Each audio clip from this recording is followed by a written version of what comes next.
मूळ प्रश्नाकडे येऊयात। उत्सुकता अशी आहे की माळेगावामध्ये काल आरोग्य सेवेचं शिबिर आणि त्या शिबिराचं त्या ठिकाणी यशस्वीचं उद्घाटन झालं, त्याबद्दल आपण जाणून घेऊ। चिखलीकर साहेबांनी म्हणजे तसं आमचं आरोग्य खात्याचं खूपच कौतुक केलं आणि सरांचीच मार्गदर्शन होते की मॅडम ह्या ठिकाणी आपण महिला आरोग्य मेळावा घेतला, तरी मागच्या यात्रेलाच आम्हाला सजेशन केलं होतं, तेही ह्याही वर्षी आम्ही तो कंटिन्यू केला।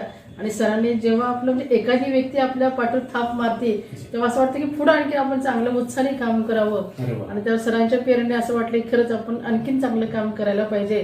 कारण आमची लोक मांडणी, इतर तपासण्या, टेस्टिंग म्हणजे खूप छानपैकी प्लॅनिंग केलं होतं। पहिल्यापेक्षा पण ह्या वर्षी चांगलंच प्लॅनिंग झालं होतं। त्यामुळे सरांनी कौतुक खूप चांगलं म्हणजे इतक्या मध्ये आमदार महोदय आपले कौतुक करणं म्हणजे अभिमानाचीच गोष्ट मानली जाईल। मॅडम, लोहा कंधार विधानसभा मतदारसंघ हा आमदार प्रतापराव पाटील चिखलीकर साहेबांचा आहे आणि त्यांच्याच मतदारसंघात ही यात्रा होत आहे।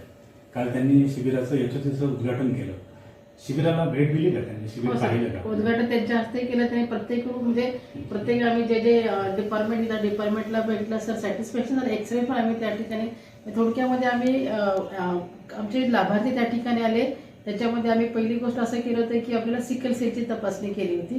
तर सिकल सेलचं आपण वेगळं डिपार्टमेंट केलं होतं, कारण सिकल सेल केलं HIV ची तपासणी होती आणि जे आमचे HLA टेक्निशियन आहेत त्यांच्या मार्फत आपण इतर CBC, LFT, KFT पण तपासणी चालू होती। आणि हा एवढा मावा असतो त्या ठिकाणी आम्ही CHO मार्फत स्क्रीनिंग चालू केलं होतं। म्हणजे CHO आपले पहिल्यांदा एक्झाम करतील पेशंटला, लाभार्थी भाविकांना, आणि त्यातनं तो मेडिसिनकडे जाईल का स्त्रीरोग तज्ञांच्याकडे जाईल का पेडिट्रिशियनकडे जाईल किंवा डोळ्याचा आजार असेल, असे आम्ही डिपार्टमेंट वाईज केलं होतं। त्यामुळे जे आपले स्पेशल डॉक्टर होते त्यांना इतका लोड नाही पडला। मॅम, शिबिराला भेट देत असताना आमदार चिखलीकर साहेबांनी काही सूचना केल्या किंवा काही त्यांना जाणवलं? हो, सरांना असं वाटलं की आपण कॅन्सरसाठी चांगलं काम करायला पाहिजे, लोकांना अवेअरनेस वगैरे केलं पाहिजे। त्याच्यानंतर एक्सरे असेल तेही करून घ्या।